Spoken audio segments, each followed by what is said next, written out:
What's up, guys? Here for a tape collection video.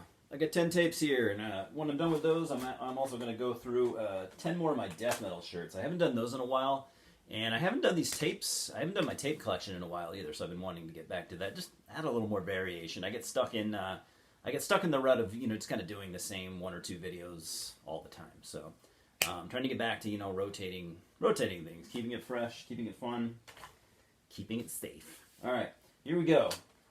We're starting off with this black metal band. Very, very raw stuff. Very raw, noisy out of Portugal. Portugal? We're going to go with Portugal.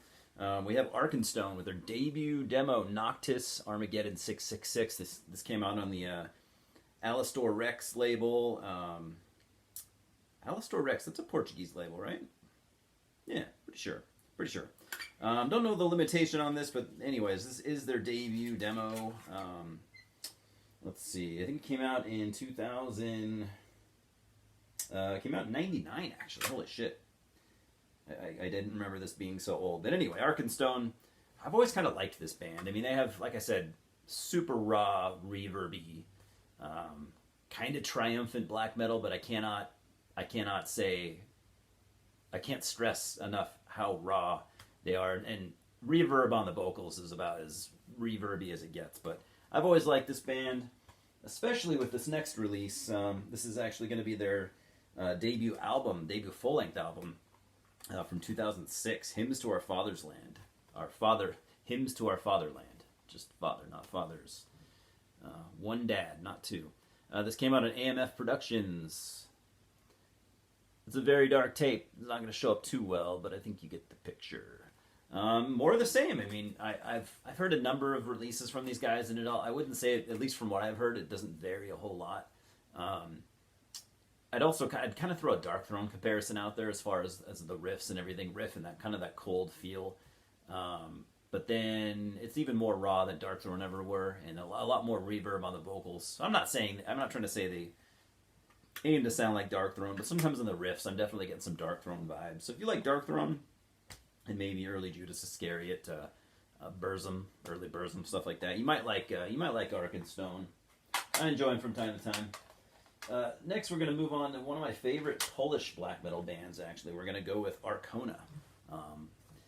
I think it's fair to say Arkona are fairly popular, especially for underground black metal bands. I think they've signed to, Agonia Records, something like that. They've signed to a bigger label, at least for them. But these guys have been around since the mid-90s. They've been around, so I guess they've put in their time. So I'm not gonna be able to pronounce this. It's totally Polish. So originally, this is their first or second demo. Originally came out in '94. This version didn't come out until 2007 on Hell Is Here production. So yeah. I have not listened to this demo in a long time, but I think it's fair to say, it's Arkona, and I think it's fair to say it's good. I've liked everything this band has done, from their early stuff all the way to their more recent stuff. I think it's all been really good. And we're going for the next one. This is going to be their debut full-length, Imperium. Imperium sounds a little, if you're more familiar with Arkona's mid to later material, Imperium's more of almost like a symphonic black metal. There's more keyboards.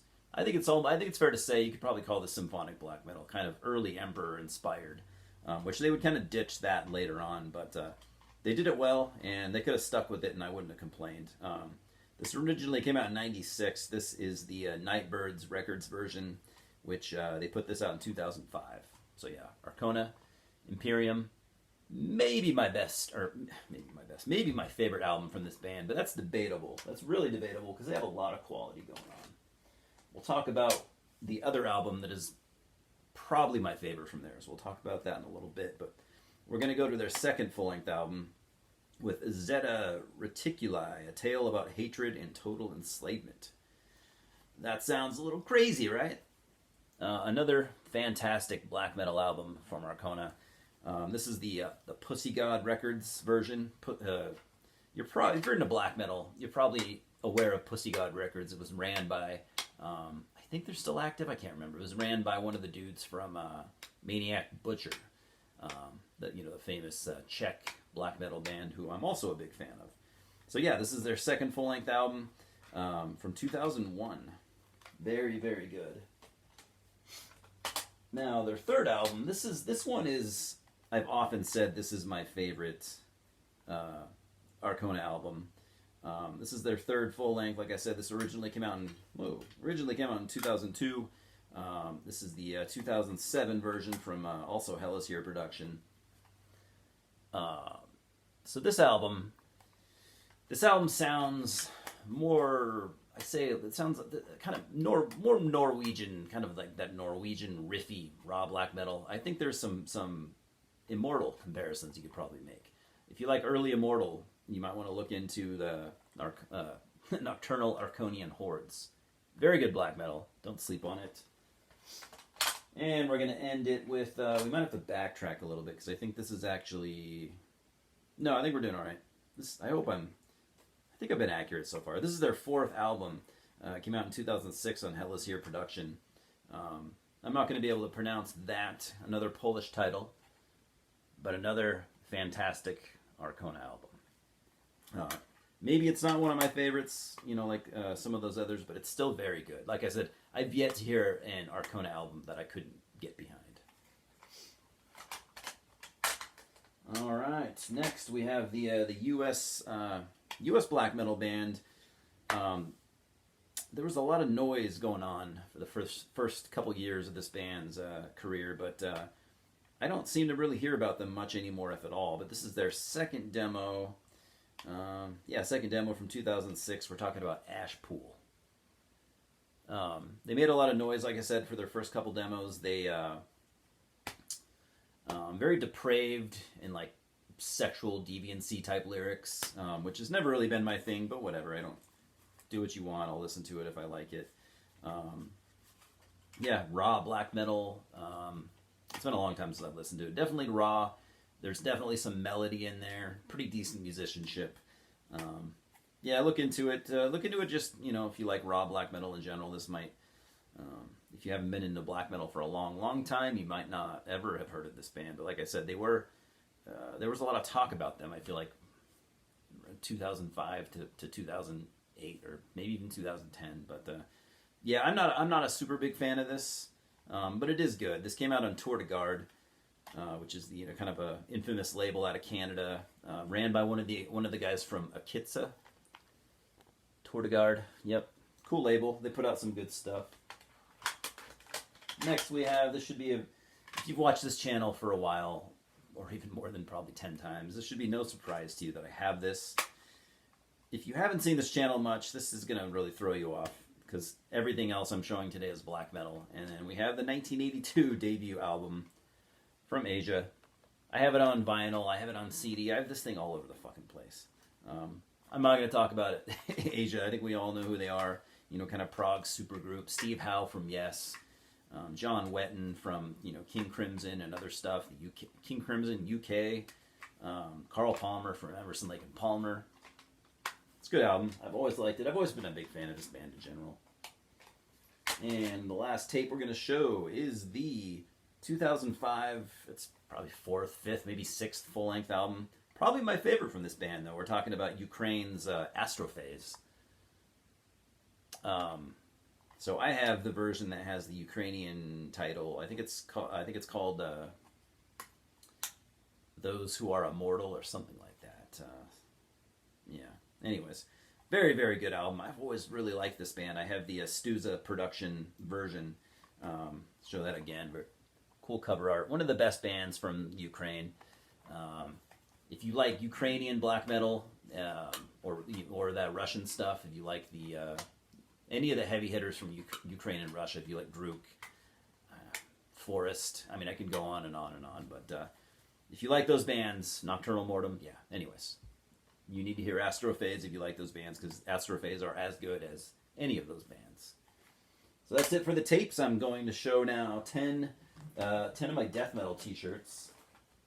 I've been getting a little lost in my placement. I hope I haven't shown any of these already, but I think we should be good. We have the fuck, right off the bat, Finland. Finland, one of the best death metal bands out of Finland currently. Desolate Shrine. This band's got what, 4 full lengths, something like that. They seem to legitimately get better and better with every release, which I feel like nowadays is kind of a lost art. Not a lot of bands do that, and I find it sometimes kind of disappointing. But this band definitely doing it right, especially in that matter. Next, we have one of my favorite shirts. How can you not like this one? Got a long sleeve from the Mighty Incantation. I bought this when they were on tour maybe 5-6 years ago. Obviously, it's the cover art of Entrapment of Evil.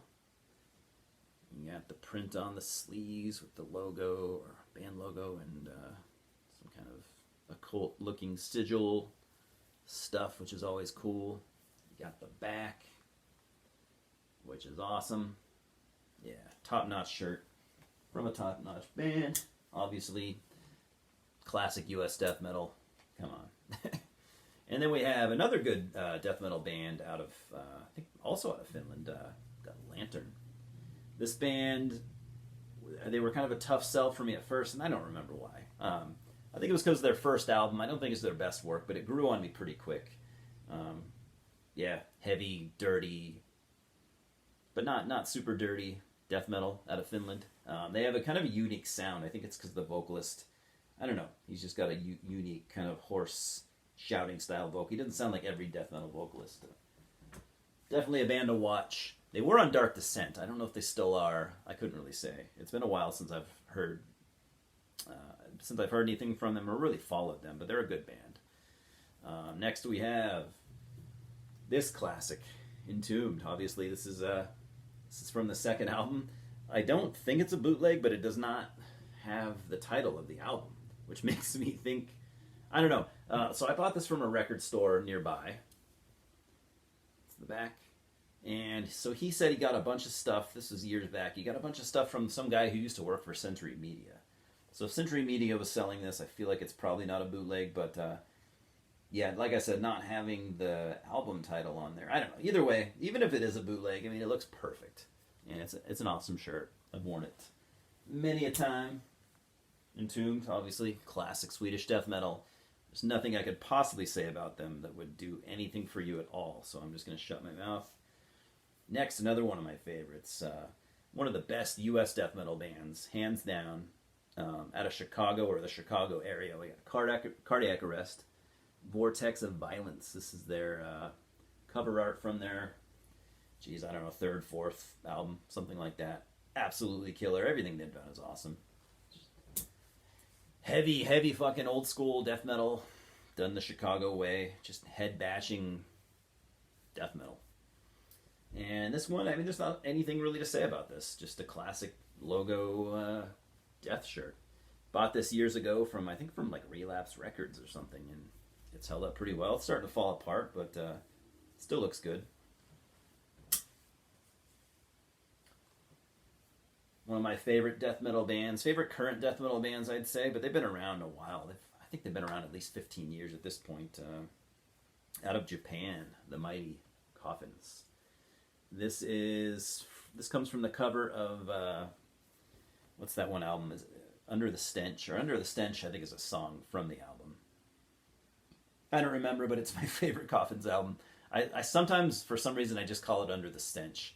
But like I said, I think that's the name of the opening track and not the album itself. But it's so killer. If you've never heard Coffins, just doomy death metal. Think if you took like Winter. How did I use this? Winter. Yeah, if you took Winter, Celtic Frost, and I don't know, some gnarly death metal and kind of threw those all in a blender. I mean, Winter were kind of death metal, but you could probably just say Winter and Celtic Frost and just fucking, there you go. You have Coffins. Maybe a little Cyanide from Chicago. I don't know. Next, we have a shirt that I've always loved, Nocturnus. I say always, but I mean, I haven't had this very long. Nuclear War Now put these out. Shit, maybe it might have been 7-8 years ago. Maybe it was 10 years ago. I can't remember, but this is from, is it their first demo? The self-titled demo, I think. You get on the back, it's got the guys and the track listing. This is an old Nocturnus lineup. You got Mike Browning on the back. You got one of these guys is Vincent Crowley, who would go on to start Acheron. I can't remember which one. He's on here though. One of these guys is Victor Crowley, and the third guy, I can't remember who that is, to be honest. But you guys can tell me. I like Nocturnus a lot. I'm maybe not an expert on the band, but yeah. I mean, Nuclear War now always does a killer job. This shirt fucking rules. That's all I need to say about that. So, anyways, keeping this one kind of short and sweet, I guess. Yeah, talk to me about the tapes. Talk to me about the shirts. Talk to me about, I don't know, whatever the fuck you would tell me what you had for dinner. I don't give a shit. I'll reply and we'll have some discourse going on. So, anyways, as always, thanks for stopping by. Cheers. Louis says hello. He's down here. And appreciate it as always. Talk soon, guys.